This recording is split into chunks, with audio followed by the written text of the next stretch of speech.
Ouch! Mariin siyang napapikit dahil sa sakit. Are you alright? Nag-aalalang tanong ni Demetrio. Napakurap-kurap siya at mabilis sa tumango. Yeah, nakita niya ang isang munting ngiti sa labi ni Demetrio. Nais man niyang mainis pero dahil minsan lang tong ngumiti, hinayaan na niya. Ano ba kasing iniisip mo? May bahid ng panunokso nitong tanong. Napatikim siya at agad na nag-iwas ng tingin. Iniisip ko lang kung anong kakainin para sa hapunan, sagot niya at bagya pang napataas ang boses niya. Oh, okay. Tugon nito na para bang di naman naniniwala sa sinabi niya. Huminga siya na malalim habang iniisip kung paano makakaalis ang awkwardness na nararamdaman niya nang maalala niyang kanyang tiyahin dahilan para mapalingon siya kay Demetrio. Paano mo nga pala napalayag si Auntie Celia na magsalita para sa akin at ilaglag ang sarili niyang asawa? Kilala ko si Auntie. Napakahirap niyang pakiusapan at napakahirap pang hanapin. Saan mo pala siya natagpuan? Curious di ang tanong. Simple lang. Tinawagan ko ang kuya mo at nalaman ko na may dalawa silang anak. Yung panganay niya kasing edad mo at wala dito sa syudad dahil nag-aaral pa. Yung pangalawa naman nasa middle school pa, hindi ba? Napakurap-kurap si Gretchen at hilaw na natawa. Di ka naman siguro nakipagkita sa pinsan ko, hindi ba?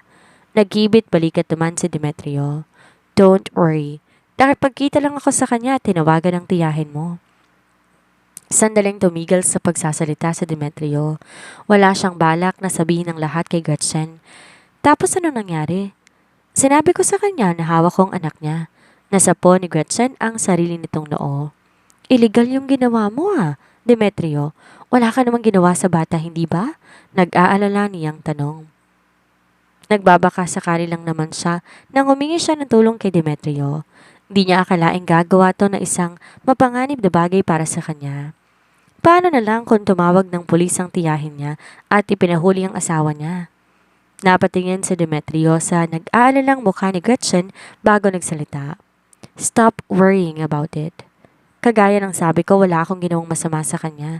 Nagpunta lang naman siya sa eskwelahan ng anak ni Celia at kinausap ang teacher nito na hihiramin niya ang bata sa loob ng kalahating araw.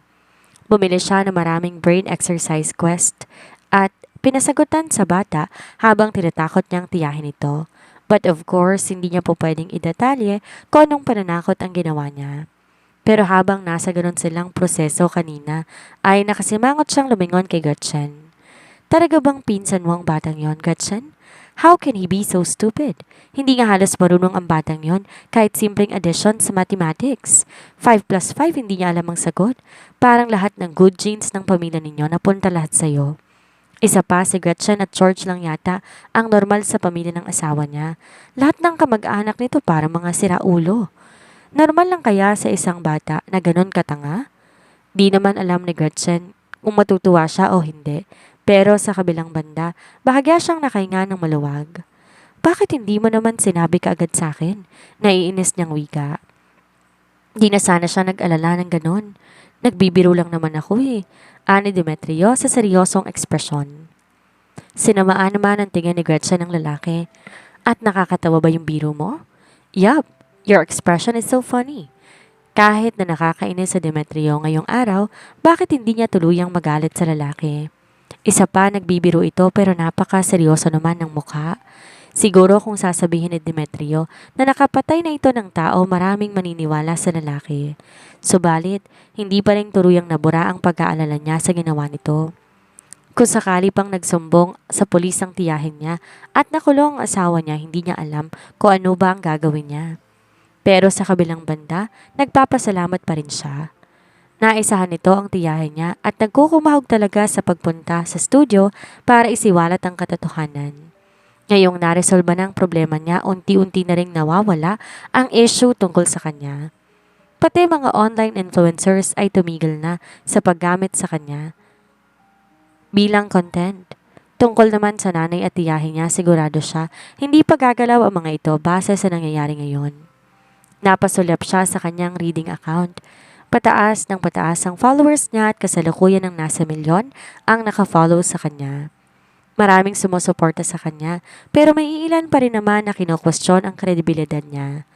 May ilan na ring nagtatanong kung balak niyang makipag-collaborate at kumita bilang advertiser. Pinili niyang i-uninstall ang software pansamantala. Babalik na lang siya kapag kalmado ng sitwasyon. Nagpapasalamat siya at may mga tao pa rin naniwala sa kanya sa kabila ng issue na kinakaharap niya.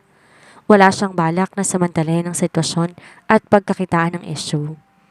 Pagkatago niya sa kanyang cellphone, napalingon siya sa may bintana at napagtanto na hindi yun ang daan pabalik sa apartment nila ni Demetrio. Kaya't nagtataka siya na mapalingon sa lalaki. "Saan tayo pupunta, Demetrio? Malapit na tayo," tanging sagot ng lalaki. Ilang sandali pa napatitig si Gretchen nang papasok na ang sasakyan sa loob ng isang pamilyar na bakuran. Nanlaki ang kanyang mga mata na makitang nasa harap na sila ng pamamahay ni Grandpa Marie at Grandpa Daichi. Marahas siyang napalingon kay Demetrio. Bakit sila narito? Katatapos lang ng live broadcast at baka nakita ng dalawang matanda ang segment kung nasan sila ng pamilya niya kanina. Isang malaking pagkakamali ang bumalik dito sa ngayon. Natataranta siya habang nag-iisip na idadahilan niya, kaya hindi niya namalaya na nakababa na pala si Demetrio sa sasakyan at binuksan ang pinto sa gawin niya. Labag sa loob siyang lumabas ng sasakyan. Tumayo lang sa isang tabi habang pinapanood si Demetrio na naglalakad na papunta sa bahay. Nang mapansin siya ng lalaki na hindi siya sumunod dito, bumalik si Demetrio papunta sa gawin niya at hinawakan ang kanyang kamay. Bago pa man siya makahuma, hila-hila na siya ng lalaki papasok sa bahay ng lolo at lola nito. Nang tuluyan nang makapasok si Gretchen sa loob, agad niyang napansin ang kakaiba sa paligid. Sobrang linis na ng buong lugar at naglagay pa nga ng mga decoratives sa bawat sulok. Agad silang sinilubong ng mag-asawa na para bang kanina pa naghihintay ang mga ito. Isang malawak na ngiti ang binungad sa kanya ng dalawa. "Welcome home, Gretchen," baling ng mga ito. Agad na nanuot sa kanyang ilong ang mabangong aroma ng pagkain. Napasulyap siya sa bandang kusina at nakita puno ng iba't ibang klase ng putahe ang mesa. Mabilis na napansin ni Marie kung saan nakatingin si Gretchen, kaya naman agad tong nilapitan ng ginang at hinila papuntang kusina. "Alam kong gutom ka na, kaya naganda ako ng maraming pagkain para sa'yo. Kumain ka ng mabuti, okay?" Umangat ang isang kilay ni Demetrio. Alam niyang hindi ang gina ang nagluto ng mga pagkain. Sigurado siyang niluto yon ng mga chef sa mansyon. Maging ang paglilinis at mga bagong dekorasyon sa bahay ay ang mga kasambahay nila ang gumawa. Sinabihan lang naman niya kanina ang kanyang lola na dadalhin niya ulit si Gretchen sa bahay nito, pero hindi niya inaasahan na maghahanda ng bonggang-bongga ang ginang. Mukhang gustong-gusto talaga ng lola niya si Gretchen. Bukod sa pagkain, isang set ng alahas ang binigay ni Grandma Marie kay Gretchen. Agad namang namilog ang mga mata ng huli, lalo pat nang makita niyang muli sa isang luxury brand ng alahas. "Para saan po ito, Grandma?" "Ipagpalagay natin na itong unang beses na nagkita tayo bilang asawa mong apo ko." Nakangiting sagot ni Grandma Marie.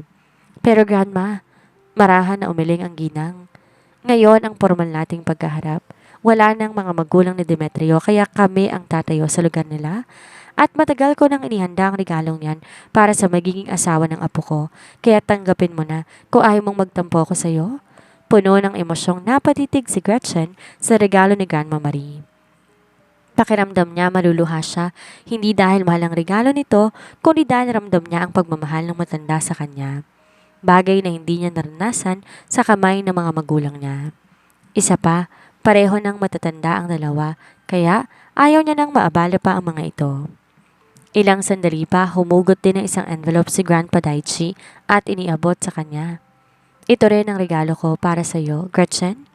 Namilog ang mga mata ni Gretchen at wala sa sariling tinanggapang envelope na naglalaman na makapal na pera. Walang lakas siyang napalingon kay Demetrio para humingi ng tulong sa lalaki. Alam ni Demetrio na hindi natutuwa ang dalawang matanda sa pagtatago niya sa tunay nilang pagkatao mula kay Gretchen at sigurado rin siya na ginagawa ito ng mag-asawa para bigyan siya ng babala kaya hindi na siya kumontra pa. "Tanggapin mo na. Malaki ang pensyon ni na Grandma at Grandpa kaya wala kang dapat na ipag-alala. Bilang shareholders ng Dynamic Group of Companies, buwan-buwan nagkakalaman ang accounts ng mag-asawa ng ilang milyon bilang shares ng mga ito. Kaya naman talagang hindi sila naghihikahos pagdating sa pera." Wala nang nagawa pa si Gretchen kung hindi tanggapin ang regalo ng mag-asawa at buong puso na pinasalamatan ang mga ito. Di naman nagustuhan ni Marie ang pagiging masyadong formal ni Gretchen. Mas nais niyang feel at home ang babae sa kanya kaya tuloy niya na itong hinila papasok sa kusina at pinaupo sa silya. Narinig ko mula kay Demetrio na mahilig ka sa maanghang na pagkain kaya naman nagluto talaga ako ng mga spicy foods. Subukan mong tikman ang mga ito. Tila nakalimutan na ni Marie na may apo siyang lalaki magmula na makilala nito ang asawa niya. Hindi siya mahilig sa maanghang na pagkain. Ilang subo pa lang ginawa ni Demetrio, mabilis na namula ang kanyang pisngi. At dahil nga medyo may kaputian siya, halatang halata ang pamumula ng kanyang mukha. Daig pa niyang lasing. Yun ang unang beses na makita ni Gretchen ang ganitong mukha ni Demetrio. Hindi niya tuloy alam kung matatawa siya o maaawa sa lalaki. Excuse me, may kakausapin lang ako saglit. Paalam ni Demetrio at nagtungo na sa balkonahe para maiwasan ang maanghang na pagkain sa hapag. Wala pala tong batang to eh. Ang weak. Hindi niya kaya na kaya unting anghang lang. Naiiling na ani Grandma Marie.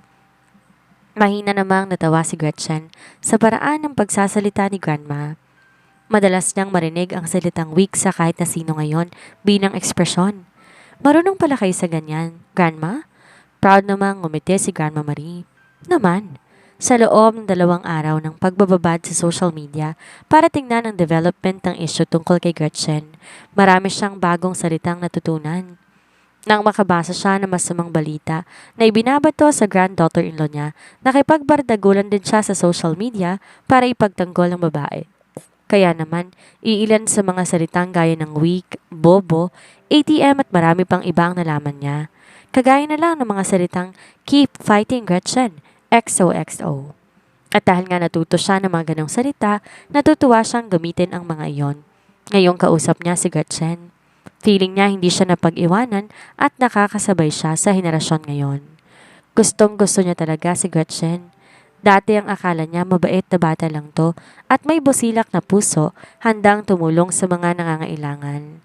Subalit matapos marinig ang pinagdadaanan nito mula sa kamay ng sarili nitong mga magulang, halos hindi sila makapaniwala na ganon ang pagtrato ng mga ito sa babae. Mabuti na lang, lumaki pa rin tong mabait sa kabila ng lahat. Oo nga pala, Gretchen, may papakita ako sa'yo. Ani ng ginang at naglabas na isang album. Pinahanda niya yon sa kasambahay nila kanina at pinala details sa bahay na pansamantalan lang tinutuluyan para ipakita kay Gretchen. Habang inililipat ni Grandma Marie ang pahina ng album, isang larawan ng batang lalaki ang nakakuha ng atensyon niya. Hindi ba't natigil siya sa pagsasalita nang malakas sa tumawa si Grandma Marie. Talagang madali lang mapansin na si Demetrio yan. Tingnan mo, halos wala namang pinagkaiba sa mukha niya ngayon. Nakangiti nitong turan. Eto pa, nakangiti lahat ng batang kasama niya sa larawan at siya lang napakaseryoso ng mukha na parabang malaking tao na kung umasta, dagdag pa ng ginang. Nakasuot na isang itim na suit ang batang bersyon ni Demetrio.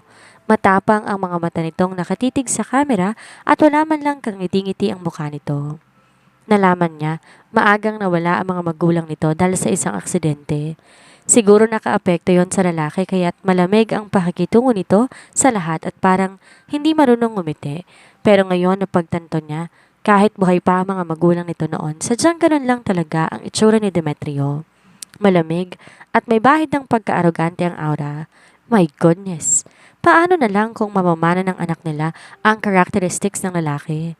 Baka hindi rin to marunong ngumiti. Kahit na bata pa mukhang old-fashioned at parang pasa ng buong daigdig. Siguro ang cute pa rin. Sa kaisipang yon, hindi niya mapigilan ang sarili niya na mapahagikik. Hindi ba nakakatawa siya? Di naman ganito ang mga magulang niya. Saan kaya nagmana ang batang yan? Tumango naman si Daichi bilang pagsang-ayon. Tamang sabi ng Grandma Marie mo, Gretchen. Napakatahimik ng batang yan. Obsessed pa sa trabaho kaya hindi nakahanap ng girlfriend noon. Pinakilala na namin yan sa kahit na sino pero walang nakakakuha ng interes niya. Nagpakawala na isang malalim na buntong hininga si Daichi bago nagpatuloy. Kaya ikaw, huwag kang mag-aalangan na sabihin sa amin kapag sinaktan ka ng aming apo. Ako mismo ang didisiplina sa batang yan. Pero may isa lamang akong pakiusap sa iyo, Gretchen. Sana, mapagbigyan mo ang hiling ng matandang to. Napakurap-kurap si Gretchen, lalo na tila nagpapaawa ang matanda. Tumikhim siya na isang beses bago sumagot. Ano po yon, Grandma? Sumulyap muna to sa asawa bago binaling ang tingin sa kanya. Pwede bang wag mong hiwalayan ang apo namin kahit anong mangyari sa hinaharap? Sandali siyang natigilan at hindi nakasagot. Paano niya sasagutin ang kahilingan ng lolo ni Demetrio kung napagkasunduan na nilang dalawa na maghihiwalay sila pagkatapos ng kalahating taon? Di naman niya kayang saktan ng damdamin ng mga ito, pero hindi rin siya po pwedeng magbitaw ng pangako na hindi niya rin naman matutupad.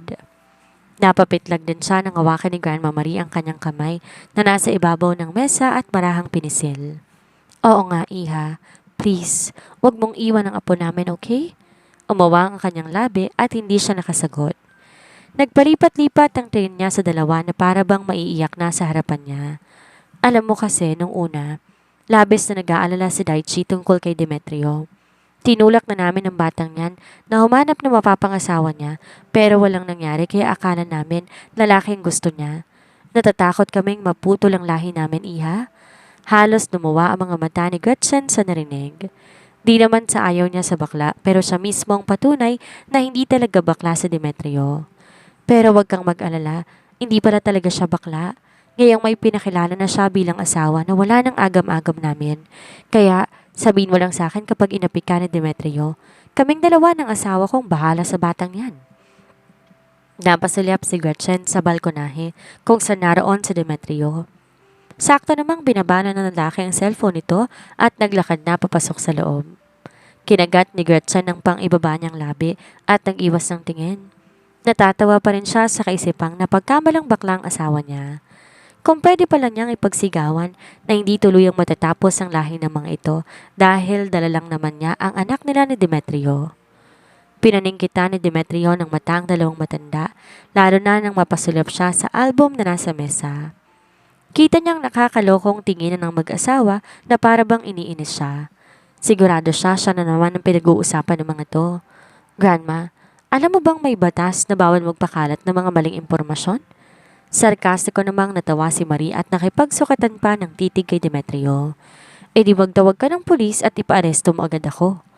Pagkatapos itong sabihan ng mga katagang yon, mabilis tong nagtago sa gilid ni Gretchen. Poprotektahan naman ako ng granddaughter-in-law ko, mayabang nitong ani.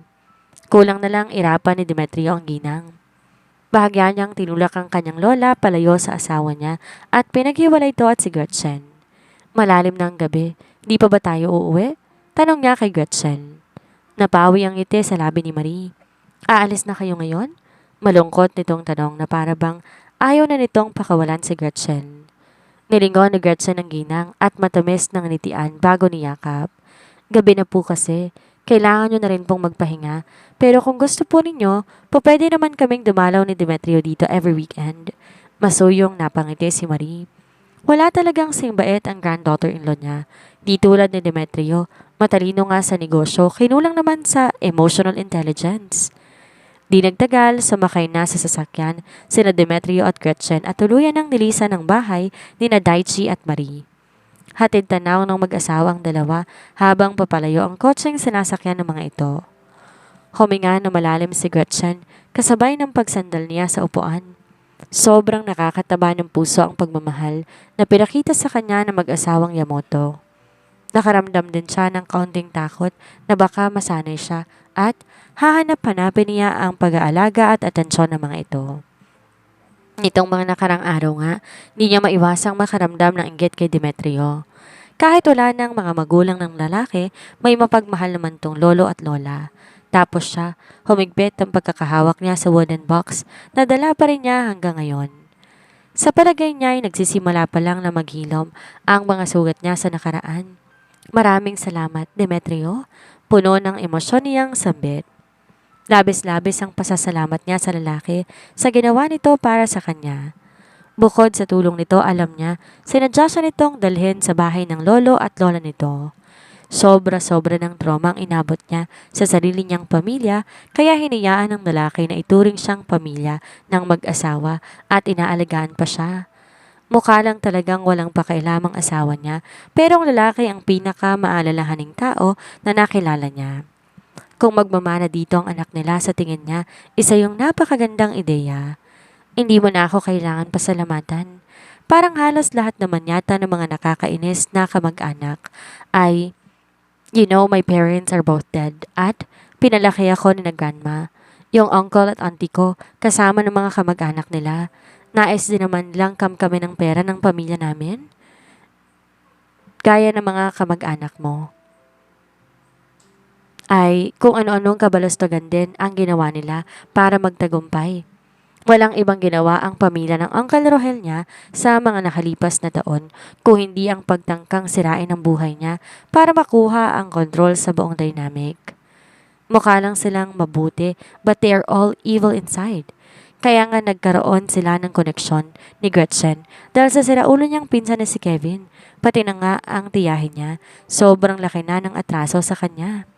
Magpasalamat na lamang talaga ang mga ito at pinalampas niya ang lahat ng kalokohan ng magpamilya dahil buhay pa ang grandparents niya.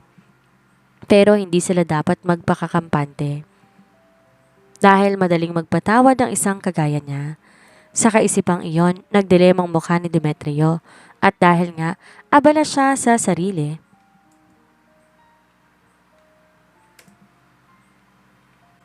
Di agad napansin ang reaksyon ng asawa niya. Nagsalubo ang kilay ni Gretchen sa narinig. Pareho ng matanda si na grandma at grandpa. Kahit hindi mababa ang pensyon ng dalawa, hindi dapat kami ng pamilya nito ang pera ng mag-asawa.